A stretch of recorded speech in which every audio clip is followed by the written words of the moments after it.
12টি মাসের মধ্যে যে 3টি মাস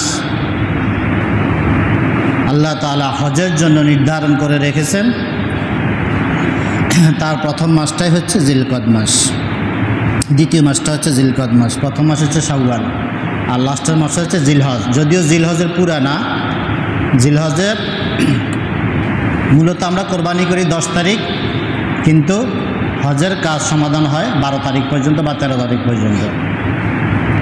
এই 2 মাস 13 দিন বা 14 দিন হচ্ছে হজের মৌসুম, হজের সময়। মূলত হজের প্রধান যে কাজগুলো সেটা 5 দিনের মধ্যেই সমাপ্ত হয়। হজের মূল কাজগুলো হয় 5 দিনের মধ্যে। 8ই জিলহজ থেকে শুরু করে 12ই জিলহজ পর্যন্ত হলো হজের মূল কাজ। এখন হজ ফরজ হওয়ার যে শর্ত, কি কি শর্ত থাকলে, কি কি যোগ্যতা থাকলে একজন মানুষের উপরে হজ ফরজ হবে, কোরআন এবং হাদিসের আলোকে 7টি বা 8টি শর্তের কথা বলা হয়েছে। শরায়তুল হজ, হজের শর্তসমূহ। 1 নম্বর হচ্ছে আল্লাহ তাআলা যে সূরা ইমরানের 97 নম্বর আয়াতে যেটা বলছেন, বিসমিল্লাহির রহমানির রহিম, ওয়ালিল্লাহি আলান নাসি হিজ্জুল বাইতি মান ইসতাতাআ ইলাইহি সাবিলা। এই আয়াতের মধ্যেই এই 7টি বা 8টি যোগ্যতার কথা চলে এসেছে। 1 নম্বর হচ্ছে এই ইসলামের আহকাম, বিধিবিধান, শরীয়তের যে রোকন আরকান আহকাম, এগুলো সব মানুষের জন্য প্রযোজ্য না, সবার জন্য পালন করা ওয়াজিব না, ফরজ না, সব মানুষের জন্য ফরজ না। কার জন্য ফরজ? যে ঈমানের দাবি করে, ঈমান আনবে বা মুসলমান। কাফেরের উপর তো মুসলমান না হওয়া পর্যন্ত ইসলামের শরীয়তের অন্য কোনো বিধান তার উপরে ফরজ না। যেমন একজন যদি কাফের, সে যদি ইসলামী গ্রহণ না করলে, ঈমান না আনলে, তো তার উপর কি নামাজ ফরজ হবে? না। সুতরাং ইসলামের যে স্তম্ভগুলো, আহকামগুলো, এগুলার ফরজ হওয়ার 1 নম্বর শর্ত হচ্ছে তাকে মুসলিম হতে হবে। যার কারণেই বাইতুল্লাহতে, কাবা ঘরে কোনো মুশরিক, কোনো কাফের, তাদের প্রবেশ নিষিদ্ধ, তাদের প্রবেশ নিষিদ্ধ। এটা হচ্ছে মুসলমানদের ক্যান্টনমেন্ট, এটা হচ্ছে মুসলমানদের ক্যান্টনমেন্ট, সংরক্ষিত জায়গা, সবাই এখানে প্রবেশ করতে পারবে না। সুতরাং ওই ক্যান্টনমেন্টে প্রবেশ করতে হলে এবং হজের যে কাজগুলো সবগুলো এই ক্যান্টনমেন্টকে কেন্দ্র করে, এই ক্যান্টনমেন্টের ভিতরেই কাজগুলো করতে হয়। সুতরাং সেইখানে যেতে হলে 1 নম্বর শর্ত আপনি মুসলিম হতে হবে, আপনি পাক্কা ইমানদার হতে হবে, আপনি মুশরিক হতে পারবেন না, কাফের হতে পারবেন না। তাহলে 1 নম্বর শর্ত হচ্ছে মুসলমান হতে হবে। 2 নম্বর শর্ত হচ্ছে মুসলিম হলেই হবে না, তাকে বালেগ, প্রাপ্তবয়স্ক হতে হবে। 3 নম্বর হচ্ছে তাকে স্বাধীন হতে হবে। কৃতদাস, গোলাম যারা, তাদের উপরে হজ ফরজ হয় না, তাহলে আপনাকে স্বাধীন হতে হবে। 4 নম্বর হচ্ছে আপনাকে শারীরিকভাবে সক্ষম হতে হবে। আপনার চলার শক্তি, আপনার দৃষ্টিশক্তি, চলাফেরা করা, জার্নি করা, সফর করে যাওয়া, হজের যে রোকনগুলো আছে, কাজগুলো আছে, এগুলো সমাধান করার মতো শারীরিক সামর্থ্য, ক্ষমতা আপনার থাকতে হবে। এই ক্ষেত্রে দেখা যায় অধিকাংশ ক্ষেত্রে আমাদের বাংলাদেশি যারা হাজিগণ যায়, অনেক হাজি আছে যারা এই শর্ত পূরণ করে না। আমাদের দেশের একটা ধ্যান ধারণা মানুষের বা মুসলমানদের যে ইয়াং বয়সে, যুবক বয়সে কিসের হজ করে, হজ করবো বুড়া বয়সে। তো অনেকে আবার যদি কোনো ইয়াং যুবক যদি হজ করতেও যায়, আবার অনেকে বলে, এই তুই যে এত সকালে হজ করতে যাস, হজ ধরে রাখতে পারবি তো? বলে না কথাটা, যে হজ ধরে রাখতে পারবি তো, এত সকালে যাস মানে তোর তো এখনো অনেক বয়স পড়ে আছে, আকাম কুকাম বহুত করবি, হজ করে আসা ধ্যান ধারণা যে হজ করে আসা তো আর কোনো গুনার কাজ করা যাবে না, তাহলে হজ নষ্ট হয়ে যাবে। তাহলে হজ ধরে রাখতে হলে এই শেষ বয়সে গিয়ে করতে হবে, যখন আর গুনাহ করার সুযোগ থাকে না। কি? কারণ তখন আয় রোজগার করার ক্ষমতার, লেখাপড়ার, চাকরি বাকরি, ব্যবসা বাণিজ্য, হালাল হারাম, গান বাজনা, জিনা, এগুলোর প্রতি আর তেমন ইয়ে থাকে না, যার কারণে বৃদ্ধ বয়সে মানে শেষ অবস্থায় গিয়ে হজ করলে হজটা ধরে রাখতে পারবে। এই ধরনের ধ্যান ধারণা আমাদের আছে। যার কারণে আমাদের সমাজের অধিকাংশ মানুষ যারা হাজি যায় তার মধ্যে দেখবেন 90% হাজি হচ্ছে সব বুড়া, জোয়ান নাই। অথচ বিশ্বের অন্যান্য মুসলিম কান্ট্রি দেখেন এমন এমন দেশ আছে যেখানে বিয়ের আগে হজ করা শর্ত। তুমি হজ করে আসো তারপর তোমার বিয়ে দিব। পাত্র খোঁজার ক্ষেত্রে তারা আগে দেখে এই পাত্র হজ করছে কিনা, এরকমও আছে। সুতরাং হজ আসলে করার মানে উত্তম সময় হচ্ছে আপনি যখন যুবক, আপনি যখন 25, 30, 40 বছর যখন তাগড়া যুবক, তখন আপনার উপর হজ করাটা আসলে ফরজ। বুড়ো হয়ে গেছেন, হাঁটতে পারেন না, অজু থাকে না ঠিক মতো, চোখে দেখেন না, 3 জোরে ধরে হাঁটা লাগে, এমন আছে এখান থেকে হুইল চেয়ার দিয়ে নিয়ে যায়, তাই না? মারে বাবারে হুইল চেয়ার দিয়ে নিয়ে যাক, সেটা নিষেধ করি না, কিন্তু ওই পিতা এবং মাতার উপরে হজ ফরজ হয়ে থাকলে কোনো কারণে যদি আদায় না করে, অলসতার কারণে, তাহলে সন্তানের উপর দায়িত্ব আদায় করে দেওয়া, সেই জন্য করা যাবে। কিন্তু এই মানে এইটা না যে শেষ বয়সে গিয়ে হজ করতে হবে। সুতরাং হজ করার জন্য অন্যতম একটা শর্ত শারীরিক সক্ষমতা থাকতে হবে। কারণ আল্লাহ তাআলা বলছেন মানিস তাতা ইলাইহি সাবিলা, আমার এই ঘরে আসা যাওয়া দৌড়াদৌড়ি করার পরিশ্রম করা যার শারীরিক সামর্থ্য আছে তার উপরেই হজ ফরজ। দ্বিতীয় সক্ষমতা থাকতে হবে আর্থিক সক্ষমতা। আপনি এখান থেকে যাবেন ওই পর্যন্ত, ওইখানে আপনি 1 মাস যে কয়দিন থাকবেন, আপনার এই যাওয়া আসার ভাড়া, ভিসা খরচ, ওইখানে আপনার খাওয়া দাওয়া, হজের রোকন হাকামগুলো শেষ করার জন্য যে টাকা পয়সা প্রয়োজন, এই পরিমাণ টাকা তার উদ্বৃত্ত আপনি যেই কয়দিন আপনার পরিবারে থাকবেন না, আপনি যেই কয়দিন আপনার পরিবারে অনুপস্থিত থাকবেন, ওই কয়দিনের জন্য আপনার পরিবারের ভরণ পোষণের ব্যবস্থা করে যদি দিতে পারেন তাহলে আপনার উপরে হজ ফরজ হবে। এরপর হচ্ছে আপনার রাস্তা নিরাপদ থাকতে হবে, অর্থাৎ কোনো এমন একটা দেশের উপর দিয়ে আপনি যাবেন যেই দেশের আপনার 1 নম্বর হতে পারে যাওয়ার অনুমতি নাই, আন্তর্জাতিকভাবে ওই রুট আপনাকে ব্যবহার করতে দেবে না, এটা একটা প্রতিবন্ধকতা, নিরাপত্তা নাই। দ্বিতীয় হতে পারে যেই রাস্তায় আপনি যাবেন ওই রাস্তায় আপনার শত্রুদের মুখোমুখি হওয়ার সম্ভাবনা আছে, আপনার প্রাণ নাশের হুমকি আছে। তৃতীয় কথা হচ্ছে এমন জায়গা দিয়ে যাবেন যেই জায়গা দিয়ে গেলে আপনার জীবন বিভিন্ন হিংস্র জন্তু জানোয়ার দ্বারা আক্রান্ত হওয়ার সম্ভাবনা থাকে। অর্থাৎ এইখান থেকে মক্কায় পৌঁছা পর্যন্ত যে পথ আপনি যাবেন, ব্যবহার করবেন, ওই পথ, ওই বাহন, এটা নিরাপদ হতে হবে, নিরাপদ থাকতে হবে। সর্বশেষ হচ্ছে যারা মহিলা মানুষ তাদের জন্য অতিরিক্ত একটা শর্ত হচ্ছে যে কোনো মহিলা যদি হজ করতে যায় তার জন্য ওই উপরের যে শর্তগুলো বললাম সবগুলো আছে, কিন্তু তার সাথে যাওয়ার মতো কোনো মাহারাম নাই, তাহলে সে মহিলা হজে যেতে পারবে না। অর্থাৎ কোনো মহিলা মাহারাম ছাড়া একাকী বা গায়রে মাহারামের সাথে গিয়ে হজ করতে পারবে না, এটা হজ হবে না।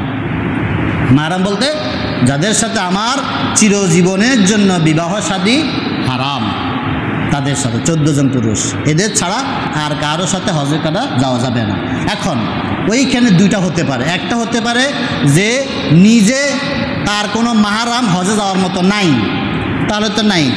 আর যদি এই মহিলার এই ক্ষমতা থাকে যে সাথে একজন মাহারামকে পুরা খরচ দিয়ে নিয়ে যাওয়ার মতো এই মহিলার সামর্থ্য থাকে, তাহলে তার মাহারাম যদি কেউ হজে নাও যায় বা কারো খরচ হয়নি, কেউ যাচ্ছে না, সে যদি নিজে খরচ বহন করে নিতে পারে তাহলেও সে হজ করতে পারবে নিজের খরচ দিয়ে। এই কয়টা শর্ত যাদের মধ্যে অবস্থান করবে তাদের জন্য আল্লাহ কর্তৃক হজ ফরজ নির্ধারণ করা হয়েছে। এখন শর্তগুলো বুঝলাম, এই কয়েকটা শর্ত থাকতে হবে। এখন কখন, কোন সময়টায় থাকতে হবে? সারা বছর, যে কোনো সময় না। এই শর্তগুলো যে বলা হয়েছে এটা হচ্ছে হজের যে মৌসুম চলমান, অর্থাৎ এই যে মাহে রমাদানের পর থেকে শাওয়াল থেকে জিলহজ মাস, এই কয়েকদিনে যদি আপনি এই শর্তগুলা আপনার মধ্যে পূরণ হয়, এই শর্তগুলো যদি পূরণীয় হয়, পূরণ করতে পারেন, তাহলে আপনার উপরে হজ ফরজ। এখন কেউ কেউ বলবে যে আমার এই সময় হয়তো যখন এখন ধান উঠতেছে না, ধানের কথাই বলি, কৃষি, যেহেতু এখানে কৃষি নির্ভর, ধান উঠতেছে, এখন ফসল উঠতেছে, এখন কেউ আছে যে এখন যে পরিমাণ ধান তার উঠতেছে, কয়েকশো বিঘা জমি চাষ করছে, যেই পরিমাণ ধান উঠতেছে, এই পরিমাণ ধান উঠার পরে ওই ধান তার নিজের জীবিকা নির্বাহ করার পরে, খরচ দেওয়ার পরেও অতিরিক্ত এই পরিমাণ ধান আছে যেইটা বিক্রি করে সে হজে যাওয়ার মতো ক্ষমতা আছে, তাহলে তার উপরও হজ ফরজ হবে। এটা মনে করার সুযোগ নাই আমি তো সারা বছরের ধানের না, বলা হয়েছে যেই কয়দিন আপনি হজে থাকবেন ওই কয়দিন পরিবারের ভরণ পোষণের মতো। আপনি মনে করবেন না আমার তো সারা বছরে খোরাকি, না, ওটা আল্লাহ তাআলা পরে আপনাকে ব্যবস্থা করে দিবে। এই মুহূর্তে যেই পরিমাণ ধান আপনার উঠেছে, যেই পরিমাণ ইনকাম যেই কোনো পারপাসে আপনার হয়েছে, চাকরি হোক, ব্যবসা হোক, কৃষি হোক, যেই কোনো খাত থেকে যেই পরিমাণ ইনকাম হয়েছে তাতে আপনি আপনার পরিবারের ভরণ পোষণ দিয়ে এরপরে আপনি যাতায়াত করতে পারবেন তাহলে, এবং শারীরিকভাবেও সুস্থ আছেন তাহলে আপনার উপরে হজ ফরজ। এই ক্যাটাগরি চিন্তা করলে আমাদের অনেকের উপরে হজ ফরজ হয়ে গেছে, কিন্তু আমরা হিসাবও করি না। ওই যে যেরকম বললাম জাকাতের মতো হিসাব করতে হবে, সময় এবং এই শর্তগুলা আপনাকে হিসাব করে নিতে হবে। হিসাব করার পরে যদি মনে করেন যে না হিসাবে মিলে নাই, কোনো একটা গ্যাপ হয়েছে, কোনো একটা পূরণ হয় না, তাহলে আপনার যাওয়া ফরজ হয়নি। কিন্তু যদি বাকি সবগুলো পূরণ হয়ে যায় এই সময়ের ভিতরে, তাহলে আপনাকে যাওয়ার জন্য নিয়ত করতে হবে এবং যাওয়ার ইচ্ছা করতে হবে। এখন হজের এই শর্তগুলো যাদের প্রযোজ্য হয়ে গেল তারা এখন হজের নিয়ত শুরু করলো যে আমরা হজ করব। এই হজ করার জন্য কি কি কাজ করতে হবে, হজের ফরজ, ওয়াজিব এবং প্রসিডিউরগুলো কোন দিন কি করতে হয়। এক নাম্বার হচ্ছে হজের ফরজ কয়টা, মানে হজের ভিতরে গেলে কয়টা ফরজ কাম করতে হবে। আর একটা হচ্ছে ওয়াজিব কাম, এরপরে সুন্নত কাম। তো সাধারণত আমরা প্রথমে ফরজ আর ওয়াজিবগুলো জানি। হজের মূলত ফরজ হচ্ছে তিনটা। হজের ফরজ কয়টা? তিনটা। এক নাম্বার ফরজ হচ্ছে হজ করার জন্য বাইতুল্লাহ আপনি যাবেন, ওইখানে হজ পালন করবেন, অন্তরে এই নিয়ত করে আপনাকে এহরাম বাঁধতে হবে। এহরাম বাঁধতে হবে মানে সেলাইবিহীন দুইটা সাদা কাপড় আপনাকে পরিধান করতে হবে। কাফনের কাপড় যেইভাবে দেওয়া হয় হুবহুব ওই রকম সেলাইবিহীন দুইটা সাদা কাপড় চাদর আপনাকে পরিধান করতে হবে। একটা হচ্ছে নিচে পরে, আরেকটা হচ্ছে গায়ের উপর দেয়, মাথায় দেওয়া যায় না। এটাকে বলে ইহরাম। এখন এই ইহরাম পরা এটা হচ্ছে হজের এক নম্বর ফরজ। কোথায় কখন কীভাবে পড়তে হবে আমরা পরে আসতেছি, কোন দিন কোন কাজ করব ওইখানে বর্ণনাগুলো আসবে। দ্বিতীয় ফরজ হচ্ছে এটা হচ্ছে আরাফার ময়দানে অবস্থান করা, উকুফে আরাফা যেটা বলা হয়। 9 জিলহজ 9 তারিখে আরাফার ময়দানে অবস্থান করা, সেখানে জোহর এবং আসর সালাত আদায় করা, খুতবা শোনা, এই কাজগুলা ওইখানে 9 তারিখে ওইখানে করা। তৃতীয় নম্বর ফরজ যেটা, সেটা হচ্ছে সর্বশেষ মক্কায় ফিরে আসে, বাইতুল হারামে ফিরে আসে 10 থেকে 12 জিলহজের মধ্যে তাওয়াফে জিয়ারত করা। তাওয়াফে জিয়ারত অর্থাৎ বাইতুল্লাহ শরীফ 7 বার তাওয়াফ করা। এই তিনটা হচ্ছে হজের ফরজ। যদি এই তিনটার কোনো একটা কাহারও ছুটে যায় তাহলে তার হজ বাতিল হয়ে যাবে। দম দিয়ে কোরবানি দিয়ে শুদ্ধ করার কোনো পদ্ধতি নাই। তার মানে আপনাকে আবার আগামী বছর কী করতে হবে? হজ আদায় করতে হবে। খেয়াল রাখবেন যে আপনি হজে গেলেন, সব কিছু সমাধান করলেন, তিনটা ফরজের কোনো একটা ফরজ যদি আপনার ছুটে যায় তাহলে আপনার হজ আদায় হয় নাই, আপনার উপরে এই ফরজটা থেকে যাবে। কোনো এক সময় জীবনের এক পর্যায়ে আপনাকে আবার হজ আদায় করে দিতে হবে। নামাজের ফরজ যেরকম যে ছুটে গেলে সজদা দিলে কাজ হয় না, আবার নামাজ পড়তে হয়, হজের ফরজও এরকম, যদি আদায় না হয় ছুটে যায় আবার হজ করতে হবে। দ্বিতীয় নম্বর হচ্ছে ওয়াজিব সমূহ। ওয়াজিব হচ্ছে 6টা। ওয়াজিব কয়টা? 6টা। এক নম্বর ওয়াজিব হচ্ছে মুজদালিফা নামক একটা জায়গা আছে, এই মুজদালিফাতে আপনাকে অবস্থান করতে হবে একটা নির্দিষ্ট সময়। এটাকে বলা হয় উকুফে মুজদালিফা বা মুজদালিফায় অবস্থান করা। দ্বিতীয় নম্বর হচ্ছে সাফা এবং মারোয়া, 2টা পাহাড় আছে। এই পাহাড়ের ইতিহাস আমরা অনেকে জানি। ইসমাইল আলাইহিস সালামের মা বিবি হাজরা বাচ্চার পানির জন্য এই 2টা পাহাড়ের মাঝখানে অনেক দৌড়াদৌড়ি করেছিলেন। এত পছন্দ হয়েছে আল্লাহর কাছে যে ইব্রাহিম তার প্রিয় কলিজার সন্তানকে কোরবানি, এখানে হলো কি বনবাস দিয়ে কোরবানি দিয়ে গেল, আবার বড় হওয়ার পরে কোরবানি দিয়েছে। 2 কোরবানির নিদর্শন আল্লাহ তাআলা এই হজের মধ্যে রেখে দিয়েছে, কারণ তার দোস্তের পরিবারের একটা কাজ। এই যে উনি দৌড়াইছিলেন, এই যে সাফা মারোয়া দৌড়াদৌড়ি করা, এটাকে বলে সাই করা। সাই করা এটাও হাজিদের উপর কি ওয়াজিব, এটা করতে হবে 7 বার সাই করা। এরপরে হচ্ছে মিনাতে 3টা শয়তানের প্রতিকৃতি দেওয়া আছে, 3টা শয়তানের পিলার দেওয়া আছে। এই 3টার নাম হচ্ছে জামারাতুস সুগরা, জামারাতুল উস্তা, জামারাতুল কুবরা। ছোট জামারা, মধ্যম জামারা, বড় জামারা, মানে ছোট শয়তান আমরা এটা বাংলায় বলি আর কি, ছোট শয়তান, মধ্যম শয়তান, বড় শয়তান। আসলে ছোট শয়তান, মধ্যম শয়তান, বড় শয়তান না।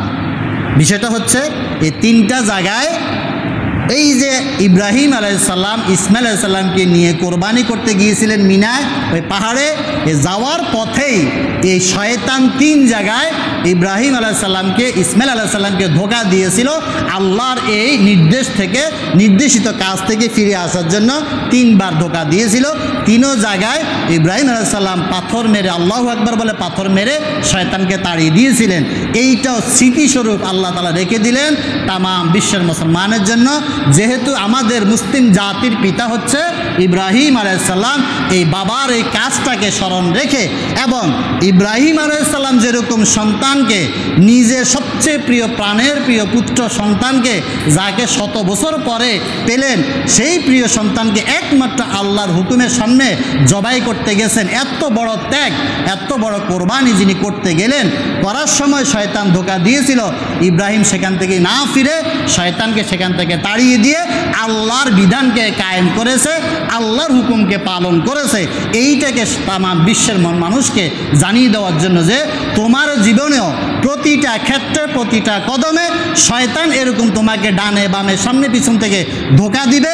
তখন এই হজের স্মৃতিটা হচ্ছে ওইখানে শয়তানকে পাথর মেরে তুমি তোমার জীবনের প্রতিটা কদমে যখন শয়তান তোমাকে ধোঁকা দিবে, বাবার সেই স্মৃতিটা মনে করে, বাবা যেই কাজ করেছে, সন্তান হিসাবেও তুমিও এই আল্লাহু আকবার বলে, আউযু বিল্লাহ বলে শয়তানকে বিতাড়িত করে আল্লাহর জমিনে আল্লাহর বিধানটাকে কায়েম করবে।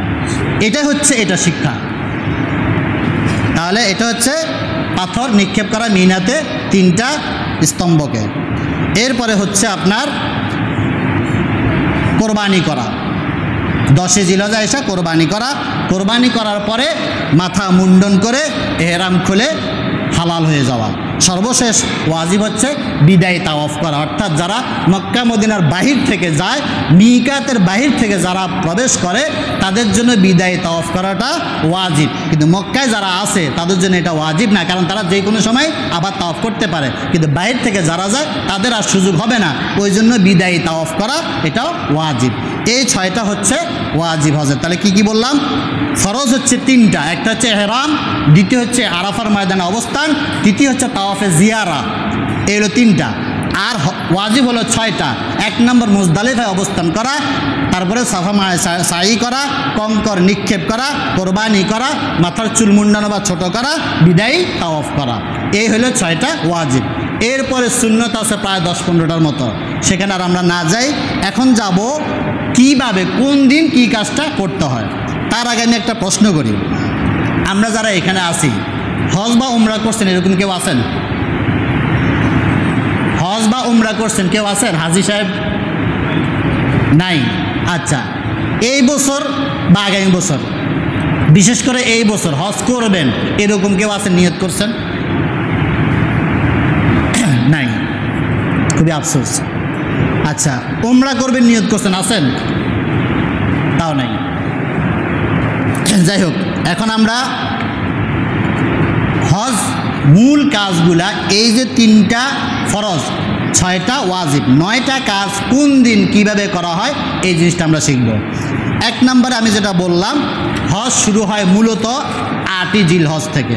তাহলে হজ শুরুর প্রথম দিন হচ্ছে 8ই জিলহজ, হজের কাজ শুরু হওয়া। এর আগে একটু বলে রাখি, আমরা যেহেতু বাংলাদেশ থেকে যাই, মিকাতের বাহির থেকে যারা বিভিন্ন বিদেশ থেকে মক্কায় আসে, তারা তো আর ওই নির্ধারিত 5 দিন না, তাদের এর আগে ভ্রমণ করতে হয়, আবার অনেক পরে আসতে হয়। হজের আবার 3টা প্রকার আছে। হজের কয়টা প্রকার আছে? 3টা প্রকার আছে। 1 নম্বর বলা হয় হজ্জে ইফরাদ, 2 নম্বর বলা হয় হজ্জে কেরান, 3 নম্বর বলা হয় হজ্জে তামাত্তু।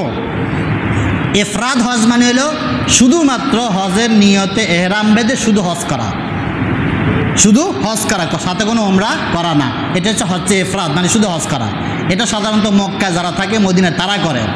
কিন্তু বাহির থেকে যারা আসে, জীবনে হয়তো আর যাওয়া হবে না, এই কারণে এরা হজের সাথে উমরাও করে এবং কেউ কেউ একাধিক অনেক উমরা করে। এই উমরা করার ক্ষেত্রে দুইটা নিয়ম, একটাকে বলা হয় হজ্জে কেরান, অর্থাৎ একই এহরামে হজের কাজ উমরার কাজ সমাধান করে তারপরে এহরাম খোলা, এটাকে বলা হয় কেরান, মানে মিলিত করা। হজ এবং উমরা একই এহরামে করে পুরা কাজ শেষ করা, সেটা 15 দিন লাগুক, 20 দিন লাগুক, 30 দিন লাগুক, একই এহরামে শেষ করা, এটা হচ্ছে হজ্জে কেরান। এটা হচ্ছে সবচেয়ে কষ্টকর, কারণ মাঝখানে আপনি এহরাম খুলতে পারবেন না, গোসল করা, সুগন্ধি লাগা, চুল কাটা কিছুই করতে পারবেন না, এটা খুব কষ্টকর। দ্বিতীয় হচ্ছে হজ্জে তামাত্তু। তামাত্তু মানে হচ্ছে হজ এবং উমরার মাঝখানে কিছুটা সময় এহরাম খুলে মানে একটু হালাল হওয়া, এটাকে বলা হয় তামাত্তু।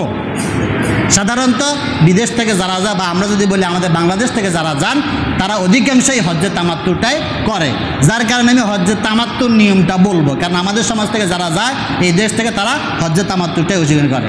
তো হজ্জে তামাত্তুর ক্ষেত্রে যে নিয়ম সেটা হচ্ছে আপনি গিয়েই, যেটা আগে যাওয়া হয়, গিয়েই প্রথমে উমরা করে ফেলা, এরপরে হজ করা। মাঝখানে এহরাম খুলে ওই যে বললাম 8 তারিখে মূলত হজের কাজ শুরু, এই 8 তারিখের আগে আপনি কি করবেন, উমরা শেষ করে ফেলবেন। এই 8 তারিখ থেকে আপনার মূল হজের কাজ শুরু হবে। এখন আপনি যদি হজ্জে তামাত্তু করেন, আমরা যারা বাংলাদেশ থেকে যাই, তাহলে অধিকাংশ ক্ষেত্রে দেখা যায় আমাদের এই দেশ থেকে যারা হজ করতে যায় তারা নিজের বাড়ি থেকে বের হওয়ার সময় কি করে, এহরাম পরে বের হয়, সেটা করা যায়, কোনো সমস্যা নাই। আবার যদি আপনি এখানে নাও পড়েন তাও সমস্যা নাই। আমাদের যে মিকাত যাওয়া দেওয়া আছে, ইয়ালামলাম বলা হয় এই দক্ষিণবাসীদের জন্য, ওই বিমানের ঘোষণা দেওয়া হয় যে কিছুক্ষণ পরেই মিকাত অতিক্রম করবে, আপনারা এখন এহরাম পরে নেন। আপনি চাইলে নিজের বাড়ি থেকেও পড়তে পারেন, আবার বিমানেও আপনি এহরামটা পড়তে পারেন। তবে বিমানে পড়ার একটা সমস্যা হচ্ছে, ওই এহরাম পরার আগে আপনি গোসল করা সম্ভব আপনার জন্য হবে না। যার কারণে অধিকাংশ আমরা করি কি, নিজেদের এলাকা বাড়ি থেকে বের হওয়ার সময়, বা ঢাকা যখন যারা গ্রাম থেকে যায়, ঢাকায় গিয়ে হজ ক্যাম্পে থাকে বা কারো বাসা থাকলেন, যেই দিন আপনার ফ্লাইট ওই দিন সকালবেলা বা ওই ফ্লাইটে বিমানবন্দরে যাওয়ার আগে বাসায় গোসল করে চুপ নাক ডাল সব পরিষ্কার পরিচ্ছন্ন করে এরপরে আপনি গোসল করে সুগন্ধি লাগায় 2 রাকাত নামাজ পড়ে এহরাম পরে বের হয়ে যায়। এটাই সাধারণত আমাদের সাথে করা হয়, এটা করলেও হয়ে যাবে। এহরাম পরার পরে আপনি যখন গেলেন, পৌঁছালেন মক্কায় গিয়ে প্রথমে আপনি আপনার ব্যাগ সামানা কী করলেন, হোটেলে রেখে দিয়েই চলে যাবেন আপনি কোথায়, কাবায় গিয়ে আপনার উমরা শেষ করে ফেলবেন একদিনে আমরা উমরা শেষ করবে। এখন আপনি যদি চান, আমরা আমাদের অনেক করে, বাবার পক্ষ থেকে উমরা করে, মার পক্ষ থেকে করে, আত্মীয়ের পক্ষ থেকে করে, না করা যায়। প্রথম উমরাটা করবেন নিজের পক্ষ থেকে, প্রথম উমরা কি করবেন, নিজের পক্ষ থেকে। এরপর আপনার বাবার পক্ষ থেকে, মায়ের পক্ষ থেকে, যার যার মনে ইচ্ছা যতগুলো উমরা করার ইচ্ছা আপনি করবেন, কোনো সমস্যা নেই। করার পরে হজের যে সময়টা, ওই সময় আর আপনার উমরা চলবে না। হজের সময়টা কি, 8 থেকে 12 বা 13 জিলহজ পর্যন্ত, এর মধ্যে আর আমরা উমরা করা যাবে না। এই সময় শুধুমাত্র কি হজের কাজ। তাহলে আমার হজের কাজ শুরু হচ্ছে 8ই জিলহজ। এই 8ই জিলহজে প্রথমেই আপনি কি করবেন, সকালবেলায় ওই যে গোসল টোসল করে পবিত্র হয়ে সুগন্ধি লাগাইয়া, যদি পরিষ্কার পরিচ্ছন্ন করা থাকে করে, কারণ আপনি যদি উমরা করেন আপনি কি পরিষ্কার হবেন, হওয়ার পরে আপনি 8ই জিলহজ এহরাম পড়লেন। এহরাম পরে তার সাথে আপনাকে তালবিয়া পড়তে হবে। তালবিয়াটা কি, সেটা হচ্ছে লাব্বাইক আল্লাহুম্মা লাব্বাইক লাব্বাইক লা শারীকা লাকা ইন্নাল হামদা ওয়ান নি'মাতা লাক লাকাল মুলক লা শারীকা লাক। এটা হচ্ছে তালবিয়া, এটা হাদিসে রাসূল শিখিয়ে দিয়েছেন। এহরাম পরার পরে এই তালবিয়া পড়তে হয়, অর্থাৎ আল্লাহর দরবারে হাজিরা দেওয়া, যে আল্লাহ, ওই যে বললাম মুসলমান হওয়া শর্ত, আপনি বলছেন যে লাব্বাইক আল্লাহুম্মা লাব্বাইক, আল্লাহ তুমি যে ইব্রাহিমের মাধ্যমে সারা বিশ্বে হজের ঘোষণা দিয়েছিলা, কি বলছিল আল্লাহ, ওয়াজ্জিন ফিন নাসি বিল হাজ্জে, মানুষের মধ্যে হজের আজান দাও। ওই যে ইব্রাহিম আলাইহিস সালাম হজের আজান দিয়েছিল, সেই আজানের জবাবে আমি বলতেছি লাব্বাইক আল্লাহ, আমি সেই আজানের জবাবে তোমার দরবারে উপস্থিত হয়ে গেলাম। কীভাবে উপস্থিত হলাম, লা শারীকা লাক, তোমার কোনো শরীক নাই, মানে আমি মুশরিক নই, আমি খাঁটি কি মুসলমান, আমার ভিতরে কোনো শিরকিয়াত নাই। ইন্নাল হামদা ওয়ান নি'মাতা লাক, সকল প্রশংসা সকল নেয়ামত সব হচ্ছে তোমার জন্য। ওয়াল মুলক, এবং তামাম বিশ্বের সবচেয়ে বেশি ক্ষমতাবান হচ্ছে তুমি, আমি একমাত্র ক্ষমতাবান তোমাকেই মনে করি। লা শারীকা লাক, আমি আবারও স্বীকার করতেছি যে এই যে কথাগুলো বললাম এর ভিতরে কোনো শিরকিয়াত নাই, আমি পূর্ণাঙ্গ মুমিন মুসলমান। এই তালবিয়া পড়ে এহরাম পড়ে 8 তারিখ আপনি শুরু করবেন এই বাইতুল্লাহ থেকে বা আপনার ইয়া থেকে যাত্রা শুরু করবেন এহরাম পরিধান করে, তারপরে আপনি শুরু করবেন কোত্থেকে? মিনার উদ্দেশ্যে যাত্রা শুরু করবেন। কোন দিকে? মিনা প্রান্তরে যাওয়ার উদ্দেশ্যে রওনা করবেন 8ই জিলহজ। 8ই জিলহজ সকালবেলা আপনি রওনা দিলেন, ওইখানে যাওয়ার আগে আপনি জোহরের আগে পৌঁছায় গেলেন। যাওয়ার পরে ওই মিনাতে আপনাকে কি করতে হবে? সেইখানে 9ই জিলহজ, 9ই জিলহজ সূর্য উঠার আগ পর্যন্ত, মানে 8 জিলহজ রাত্রিবেলায়। আমাদের বাংলা নিয়মে 8ই জিলহজের রাত্রি, আসলে আরবি নিয়মে এটা 9 জিলহজের রাত্রি, কারণ আরবিতে রাত্র আগে আসে। এই জন্য বলছে 9 জিলহজ সূর্য উদয়ের আগ পর্যন্ত এই মিনায় আপনি কি করবেন? অবস্থান করবেন। এবং সেখানে 5 ওয়াক্ত নামাজ আদায় করা হয়, জোহর, আসর, মাগরিব, এশা, ফজর। 8ই জিলহজের ফরজ জোহর থেকে শুরু হবে, কারণ 8ই জিলহজের ফজর পড়লেন কোথায়? মক্কায়। এখানে ফজর পড়ে এহরাম বেঁধে শুরু করে যাত্রা করলেন মিনায়। মিনায় গিয়ে ওই দিনে জোহর, আসর, মাগরিব, এশা এবং ফজর, এই ফজর নামাজ পর্যন্তই আপনি এখানে মিনাতে অবস্থান করবেন। তাহলে 8 তারিখের কাজ আপনার শেষ। এহরাম বেঁধে মিনায় গিয়ে 5 ওয়াক্ত নামাজ পড়ে 8 তারিখে আপনার কাজ শেষ। দ্বিতীয় দিন শুরু হয় 9 জিলহজ ফজর থেকে। এই 9 জিলহজ সূর্য উদয় হওয়ার পর, সূর্য উদয় হওয়ার পর আরাফার উদ্দেশ্যে আপনাকে রওনা দিতে হবে। আরাফার উদ্দেশ্যে, কারণ 9 তারিখটাই বলছে ইয়াউমে আরাফা। 9 তারিখটাকে কী বলা হয়? ইয়াউমে আরাফা, এবং সেটাকে বলা হয় হজ্জের মূল রকম, আরাফার অবস্থানে। এই 9 জিলহজ আপনি আরাফার উদ্দেশ্যে রওনা দিলেন। সেইখানে গিয়ে আপনি কি করলেন? জোহর এবং আসর একসাথে আদায় করা হয়। এরপরে ওইখানে ইমাম সাহেব একটা খুতবা প্রদান করে। আরাফার ময়দানে কি দেওয়া হয়? খুতবা দেওয়া হয়। ওই খুতবা শোনার পরে মাগরিব পর্যন্ত বসে বসে কেবলামুখী হয়ে বসে আল্লাহর দরবারে বিভিন্ন দোয়া, জিকির, আজকার মশগুল থাকতে হবে। অনর্থ কথাবার্তা, গল্পগুজব, খেলার খবর, দেশের খবর, রাজনীতির খবর, এগুলা না। কি করতে হবে? ওইখানে বসে বসে ওই অবসর সময়টাতে ফেসবুক টিপা না, মোবাইল টিপা না, কি করতে হবে?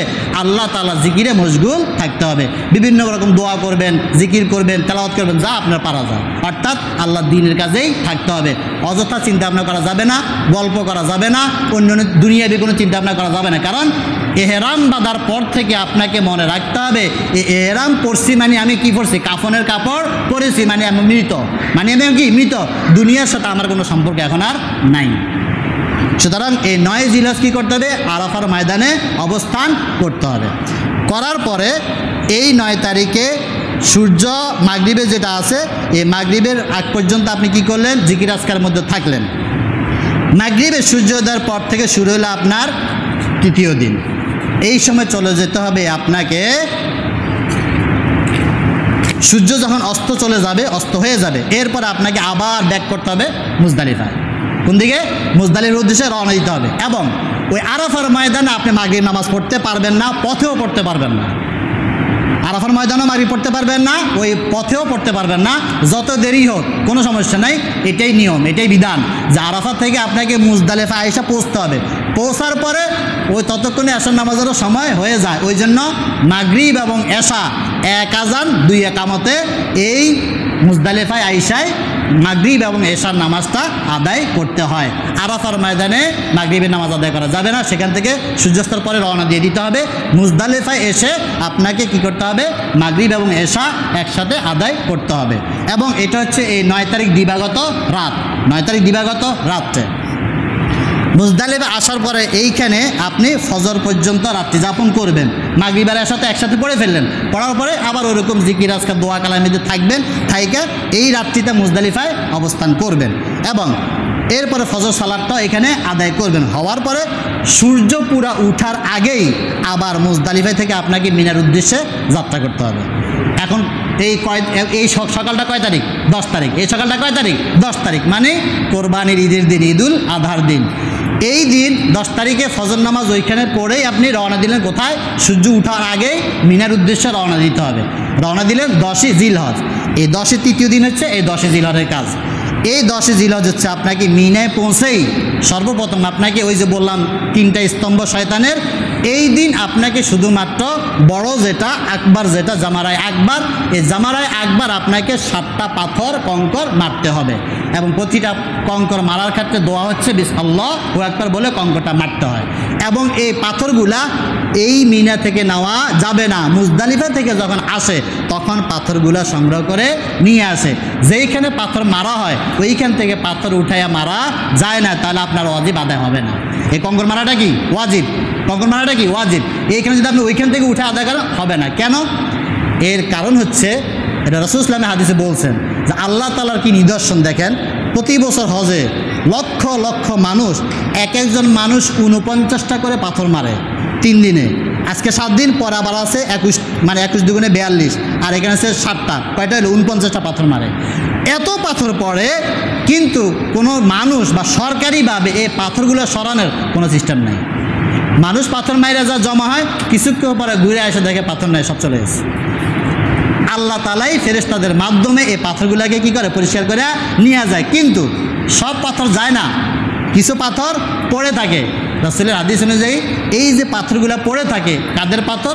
যাদের হজ কবুল হয় নাই তাদের পাথরগুলো শুধুমাত্র এখানে পড়ে থাকে, আর যাদের হজ কবুল হয় তাদের পাথরগুলো ফেরেশতারা নিয়ে চলে যায়।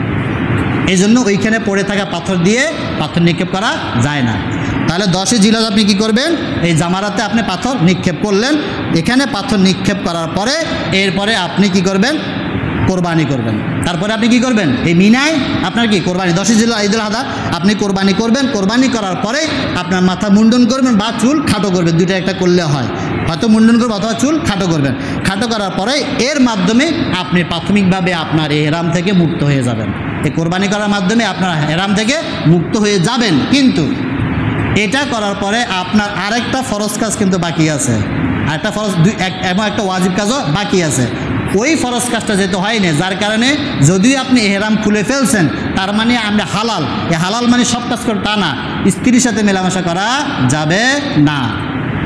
কিন্তু আপনি চুল দাগ এগুলো কাটতে পারবেন, সুগন্ধি লাগাতে পারবেন, কিন্তু ওই কাজটা করা যাবে না। তাহলে 10 জিলহজ আপনি কোরবানি করার পরে, মাথা মুন্ডন করার পরে আপনি এহরাম খুলে আপনি হালাল হয়ে গেলেন।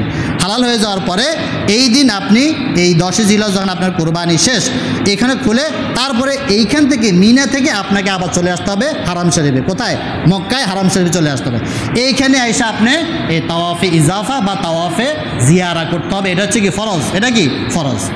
তাহলে 2টা ফরজ আগে গেছে, একটা হেরাম, একটা আরফার ময়দানে। তৃতীয় হচ্ছে 10ম দিনে জিলহজের 10 তারিখে আপনি এই তাওয়াফে জিয়ারা করলে আপনার 3টা ফরজ আদায় হয়ে যাবে। তাওয়াফে জিয়ারা করার পরে এরপরে আপনি সাফা মারওয়া সাই করবেন, এটা হচ্ছে কি ওয়াজিব। সাফা মারওয়া সাই করা কি ওয়াজিব। এখানে আপনি এই দৌড়াদৌড়িটা করবেন, যে নিয়ম আছে ওইখানে বলা আছে। কিছুটা পথ দৌড়াইয়া করতে হয়, মানে একটু দ্রুত হাঁটতে হয়, কিছু পথ একটু আস্তে হাঁটতে হয়। এই নিয়মগুলো মেলে আপনি সাফা মারওয়া সাই করবেন। করার পরে তারপর আপনাকে আবার মিনায় 11 জিলহজ রাত্রি যাপন করতে হবে। এখান থেকে আবার মিনায় চলে যেতে হবে। তাওয়াফে জিয়ারা করা এবং সাফা মারা সাই করার পরে আবার আপনাকে মিনায় যেতে হবে, কারণ আপনার এখনো পাথর মারা বাকি আছে। প্রথম দিন শুধুমাত্র কারে মারছিলেন বর্ডারে, আরও 2টা বাকি আছে।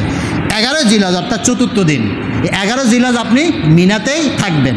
ওইখানে থেকে এইখানে আপনি যখন সূর্য উদিত হয়ে মানে মাথার উপর থেকে ঢলে যাবে, এই সূর্য ঢলে যাওয়ার পরে আপনি পাথর মারা শুরু করবেন। কিভাবে? প্রথম দিন মারছিলেন বর্ডারে, আজকে আর বর্ডারে না, শুরু করতে হবে ছোট থেকে বড়, ছোট থেকে বড়। 11 জিলহজ প্রথমে ছোটটারে 7টা মারবেন, তারপরে মধ্যমটারে 7টা, তারপরে বর্ডারে 7টা, 3 7 কত হলো? 21। 11 জিলহজ যেরকম করবেন হুবহু 12 জিলহজ একই রকম। 12 জিলহজ আবার একই রকম মিনাতে থাকতে হবে এই 2 দিনে, 11 এবং 12 2 দিনে মিনায় থেকে এই 2 দিনে আপনি এই একই নিয়মে 3টা এই স্তম্ভকে আপনি 7টা করে পাথর মারবেন। তাহলে প্রথম দিনও 3 7 21, পরের দিনও 3 7 21, 21 21 কত হলো? 42। আর প্রথম দিন অর্থাৎ 10 জিলহজ কোরবানি করার আগে মারলেন 7টা, এই 49টা পাথর মারতে হয়। 11 তারিখে এই কাজটা করার পরে জামারা কঙ্কর নিক্ষেপ সমাধান হওয়ার পরে তারপরে সেইখান থেকে আপনি আবার 12 জিলহজ রাত্রি মিনায় অবস্থান করে এরপরে আপনি 5ম দিন 12 জিলহজে সেই দিন আপনি আবার এই মানে পাথরগুলো নিক্ষেপ করার পরে আবার চলে আসবেন মিনা থেকে কোথায়? মক্কায়। কোথায় আসবেন? মক্কায়। মক্কায় করে এসে একটা তাওয়াফ বাকি আছে, ওয়াজিব বাকি আছে, অর্থাৎ যেটাকে তাওয়াফে বিদা বলা হয়, বিদায়ী তাওয়াফ। অর্থাৎ এরপর আপনি মক্কা থেকে হয়তো বের হয়ে যাবেন। এই সর্বশেষ হজের যে ওয়াজিব, সর্বশেষ ওয়াজিবটা এটা হচ্ছে বিদায়ী তাওয়াফ করা।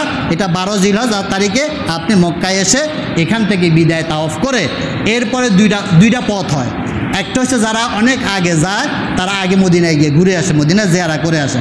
আর যারা পর দিকে যায় তারা এই কাজগুলো সরকার হজের পরে মদিনায় যায়। এখন মদিনায় যাওয়া, মদিনা মসজিদে রাসূলের কবর জিয়ারা, মসজিদে নববী, এগুলো কিন্তু হজের ফরজ বা ওয়াজিব নয়, কিন্তু এটা হচ্ছে অনেক বড় একটা সুন্নাহ। কারণ রাসূল বলছেন সহিহ হাদিস, যেই আমার উম্মাহ মক্কায় আসলো, আল্লাহর ঘর জিয়ারত করলো, আমার রওজা জিয়ারত করলো না, তাহলে আমি খুব কষ্ট পাই, মনে কি অনেক কষ্ট পাই।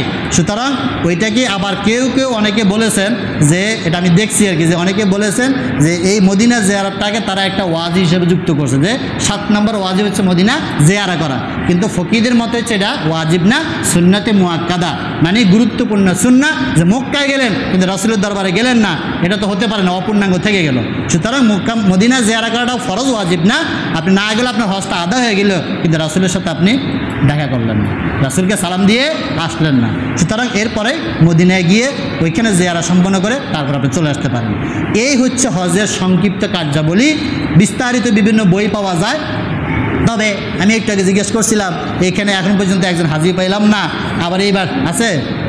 ও আছে, এখন আসছে না? আলহামদুলিল্লাহ। হজ করছেন না উমরা? হজ, আচ্ছা আলহামদুলিল্লাহ। এখন হজের বিষয়গুলো বললাম, সর্বশেষ যেটা বলবো, আদায় করলে কি, না আদায় করলে কি, যে শর্তগুলো বললাম, যদি কারো উপরে হজ ফরজ হয় তখন কয়বার করতে হবে? 1 নম্বর কথা, আমি যে হাদিসটা পড়েছি, রাসূল সাল্লাল্লাহু আলাইহি ওয়াসাল্লাম যখন বলছেন ইয়া আইয়ুহান নাস কদ ফারাদা আলাইকুমুল হাজ্জা ফাহাজ্জু, যে আল্লাহ তাআলা তোমাদের উপর হজ ফরজ করেছেন, তোমরা হজ করো। তখন একজন সাহাবী জিজ্ঞেস করলো, আকুল্লা আমিন ইয়া রাসূলুল্লাহ, প্রতি বছরই কি হজ করা ফরজ? রাসূল চুপ থাকলেন।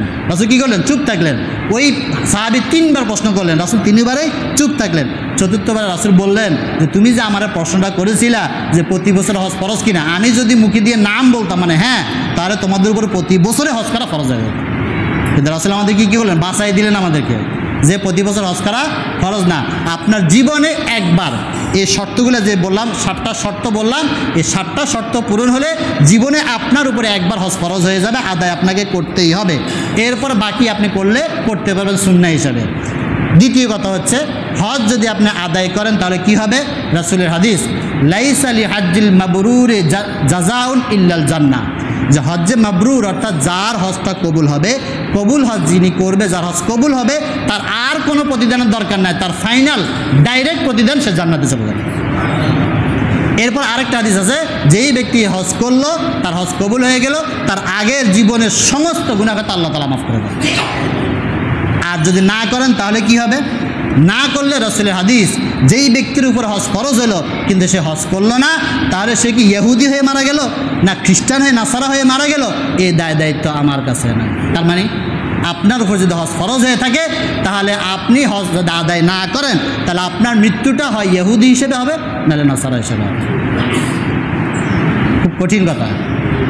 সুতরাং আমরা সতর্ক হই এবং হিসাব নিকাশ করি যে আমার উপরে হজ ফরজ হয়েছে কিনা, হিসাব নিকাশ করে আমরা হজ আদায় করার চেষ্টা করব। আবার বর্তমান সময় অনেকের ভিতরে একটা টেন্ডেন্সি দেখা যায়, হজ ফরজ হয়েছে কিন্তু হজে গেতে অনেক টাকা লাগবে, টাকাটা একটু বেশি খরচ হবে, উমরা করতে কম টাকা লাগে, এই জন্য অনেকে মনে করে কি যে হজ না করে উমরা করলাম, হজের কাজটা আমরা আদায় হয়ে যাবে। ভুল ধারণা। যদি এটা কেউ ধারণা করেন, সারা জীবন আপনি যদি প্রতি বছর উমরা করেন কিন্তু আপনার উপর হজ ফরজ হয়ে রয়েছে, তাহলে আপনার, কারণ হজের ফরজ তো আপনার আদায় হয়নি। উমরার ফরজ আর হজের ফরজ কি এক? উমরার ফরজ 2টা, ওয়াজিব 2টা, আর হজের ফরজ হলো 3টা, ওয়াজিব হলো 6টা। তা আপনার আদায় হয়নি, হজ কীভাবে আদায় হবে আপনার? উমরা দিয়ে কখনো হজ আদায় হবে না। হজ হজেই, উমরা উমরাই। যার কারণে হজের বিষয়ে আমরা সচেতন হই। অনেক বড় একটা গুরুত্বপূর্ণ আমল, কিন্তু আমরা এটা অনেকে অবহেলা করি। আল্লাহ তাআলা আমরা যারা সামর্থ্যবান হয়েছি তারা যেন হজ দ্রুত নিয়ত করে আমরা যেন হজটা সম্পন্ন করি। আর যাদের এখনও সামর্থ্য হয়নি তারা আল্লাহর কাছে দোয়া করি, আল্লাহ তুমি আমার সামর্থ্য দাও, তোমার এই ঘরটা, তোমার রাসূলের রওজাটা জীবনে একবার হলে যেন আমরা জিয়ারত করতে পারি। আল্লাহ তাআলা আমাদের সকলকে তৌফিক এনায়েত করে। সকলে বলি আমিন। সুবহানাকা আল্লাহুম্মা বিহামদিকা আস্তাগফিরুকা ওয়া আতুবু ইলাইক।